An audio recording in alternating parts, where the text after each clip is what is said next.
jeceshahay ilaahay inuu ku jeclaado?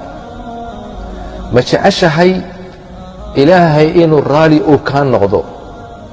ma jeceshahay ilaahay inuu macaaga uu noqdo mar walba, kuu kaalmeeyo, kuu nusreeyo, wax walba ood u baahan tahay uu ku siiyo, ku hanuuniyo, ku jeclaado, ku soo dhoweeyo, ku toosiyo? ma jeceshahay? haddaad jeceshahay 7 astaamaan kuu sheegi uu ilaahay kugu jeclaanayo, raalli kaaga noqonayo, aad ugu dhowaanaysid. waa 7 sifo inaad ku sugnaatid. sifada koobaad waa alixsaan, waa inaad fiicnaatid. hadalkaagu inuu fiicnaado, ficilkaagu inuu fiicnaado, cibaadadaadu inay fiicnaato.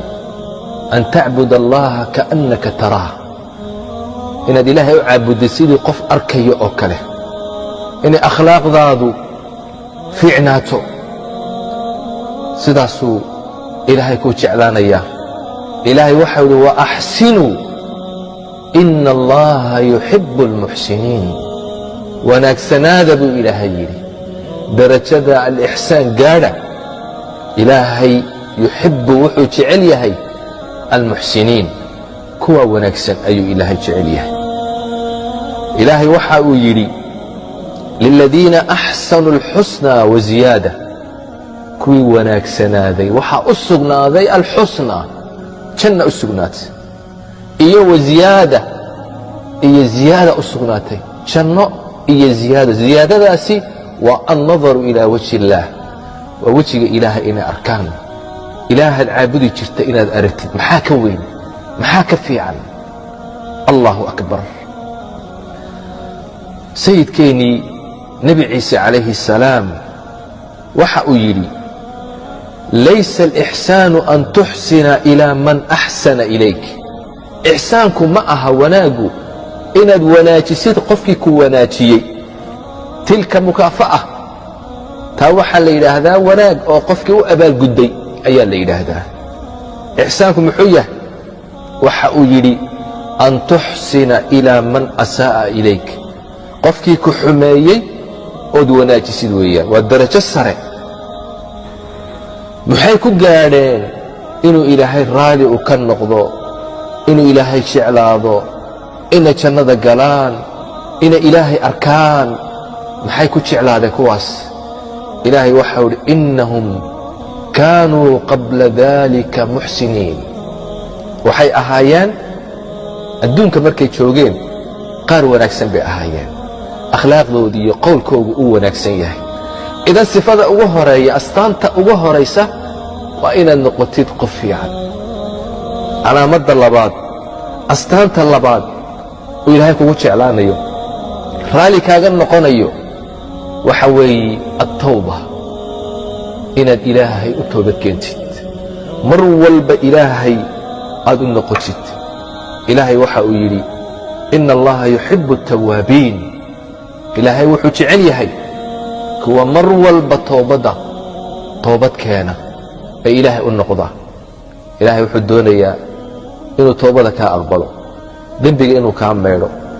ilaahay kugu farxayaa toobadaada markaad ilaahay u soo noqotid. ilaahay kugu farxayaa. maxaa ka fiican marka inaad ilaahay u noqotid, ilaahay u toobad keentid?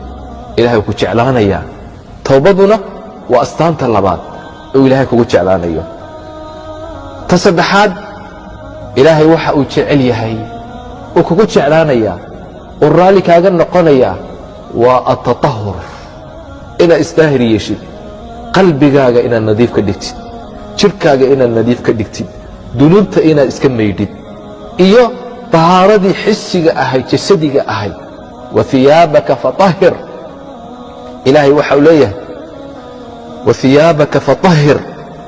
ilaahay waxa uu jecel yahay kuwaasi isdaahir yeela ayuu ilaahay jecel yahay.